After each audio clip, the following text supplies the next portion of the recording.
What's going on, y'all? Welcome to the Average Joe MMA show. My name is Joe, and if I'm being honest, man, I kind of knew coming into. I feel like a lot of us should have known coming into this past weekend's fight night that we had been spoiled for the past 3 weeks. It was going to come to an end, and then I saw today. I think that the finish rate was 9% on this card. There really was not a lot of just. I don't know. I don't want to call the card boring. There's not really a boring card. I mean, every fight's kind of fun to watch, I guess, but it definitely we've hit the lull. You know what I'm saying? We did kind of hit a bit of a crash after those 3 weeks. So this might be a little bit of a shorter video, but I do want to cover a couple things. Honorable mentions. What was the kid's name? Pat Sabatini, I think. Man, I'm really hoping I'm not fucking that up too bad. He had a really good showing. Dude, the kid's a fucking wizard on the ground, dude. I mean, he just fucking has his way. His takedowns, his transitions.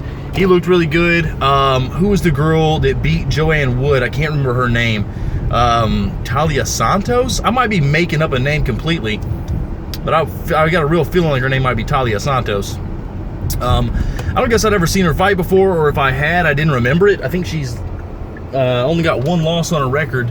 But fuck, dude, she looked good. She dominated, just ran through Joanne Wood. I was watching that fight, watched the whole card over my in-laws, and they don't really watch fights like that. They're really kind of some honkies, but they're good people. And it's like my brother-in-law's wife, so she's like a double in-law, and like her mom was there, so I don't know. Like, I really don't know this lady at all, but she came over and was like, so what's going on over here? Like, I had like a TV in the corner. My brother-in-law had like fucking 8 TVs going and was watching all the football games. Had like his own little sports bar going on in his living room. And they set me up like a little TV in the corner to watch my shitty cage fights on. And yeah, she moseyed over there and she's like, so they got you your own little setup. And I was like, yeah.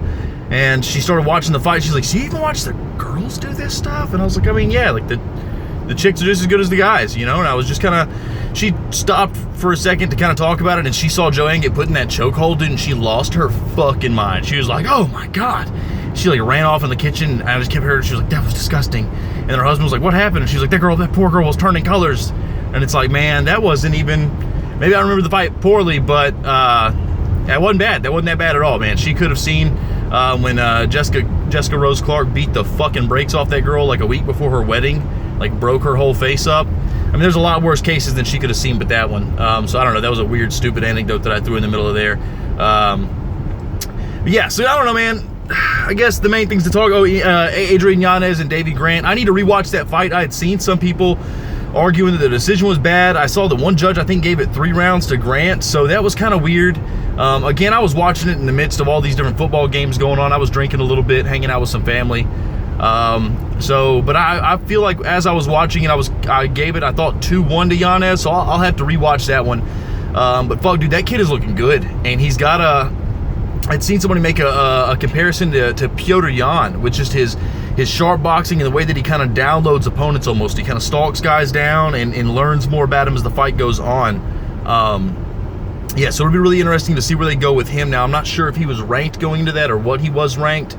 But those Davey Grant, dude, Davey Grant is no fucking easy matchup. I'd seen some people before this were talking about, man, this is an easy fight for Yanez. They just gave him somebody that's going to stand in front of him all night, yada, yada, yada. Dude, Grant's a tough motherfucker, and he showed it in the fight, showed a lot of heart.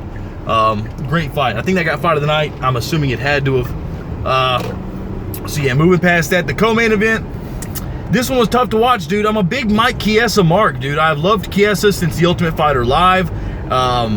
And it was dope whenever he moved to 170, and he kind of not really reinvented his game, but it seemed like, you know, he wasn't as depleted moving up to welterweight, so he was stronger.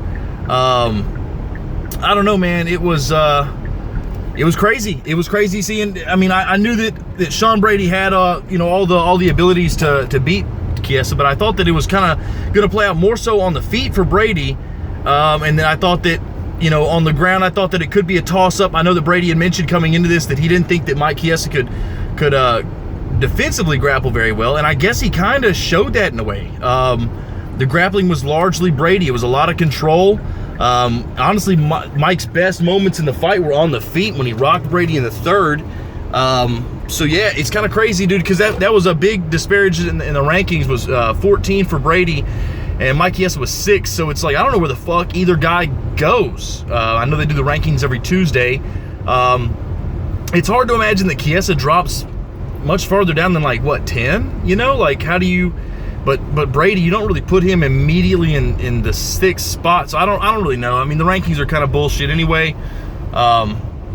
But yeah, it was just kind of wild how that played out, and I wonder where they're going moving forward from here. I think that the best move going forward for Sean Brady, dog, I would give him the winner of Wonderboy versus Bilal. You know, I don't think that you can't throw him to, you know, Colby's, and you know, he's definitely not ready for a title shot off of just beating Chiesa. You know, there's like the very top of the division are probably still too much for him, but it would be interesting to see what he could do with somebody like Wonderboy or Bilal, whoever won that. I've seen some people saying give him to Hamzat, but I think that Hamzat's kind of on a different trajectory right now. I mean, I don't know, dude, if he could, that would be interesting too, man, if Brady could kind of derail the hype train, and he's got the jiu-jitsu, the skills on the ground, he's got some skills on the feet as well. That might not be a bad matchup. I imagine Hamzat's probably a lot fucking bigger than him though, right? I mean, because it felt like Chiesa was a good bit taller, longer, you know, larger than Brady, and I feel like Hamzat's probably bigger than Chiesa. I might be thinking of that wrong. Speaking of fucking Hamzat, dude, goddamn dominating Jack Hermanson in that wrestling match.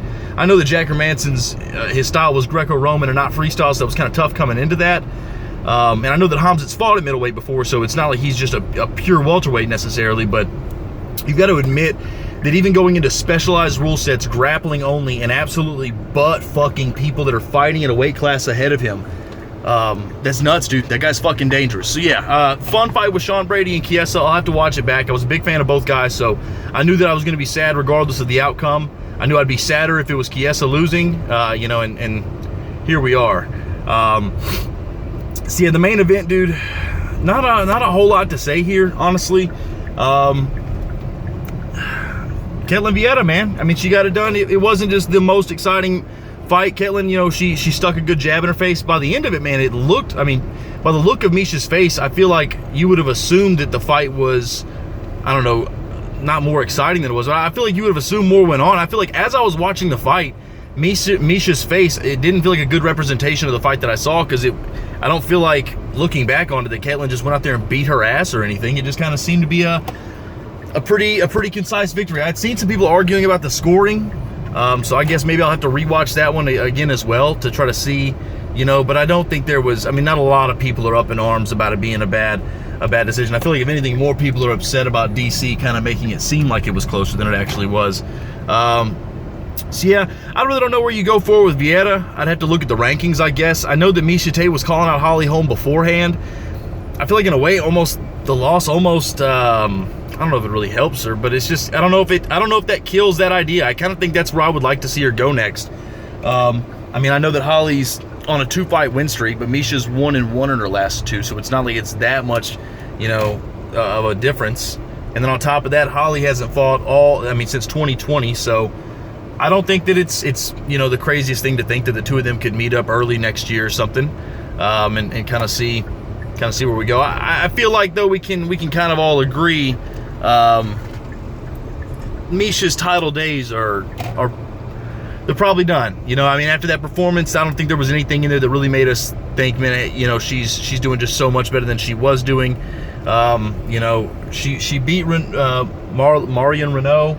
I think it was a 3rd-round finish, but even that fight wasn't just the most impressive, but we gave her some slack. It was her first fight back, and this fight, I mean, she fought a monster, dude. Viera's a beast, but just wasn't able to get it done. I think that, I don't know. We'd have to see. We'd have to see who she's matched up with next, but I think that at this point, you know, maybe just kind of a couple, not big name, but kind of past their prime fights, but kind of some Holly Holm type stuff is what I would imagine is next for her. Yeah, man, that's about it. I don't have just a whole lot. It wasn't just the most exciting fight card, but we still got some good shit coming. I feel like there was still some fun fights out of it, and it's mostly, you know, Brady, Chiesa, Yanez, Grant, but we have some, I guess, a little bit more questions than answers. I was thinking that, man, if Chiesa won, it kind of solidified another top guy at welterweight, but now that Brady won, this almost shook shit up more at 170 than it did to clarify anything. So I don't know what the fuck we're doing. What's the next fight card coming up? I have no idea. There's not one this Saturday though, so that fucking hurts. That hurts my soul. I don't know what to do. I guess I gotta just, I don't know what to do. So send me some fucking questions. Drop them in the comments here, or send them on Snapchat. However you can reach me, send me some questions. They don't have to be fight related. They can be about anything. It's dope if they're fight related. But yeah, ask some shit, and I'll put out some Q&A videos, some other story times, some stuff like that, so I can keep them content pumping for the guys, for the supporters. So just drop the stuff. Y'all take it easy.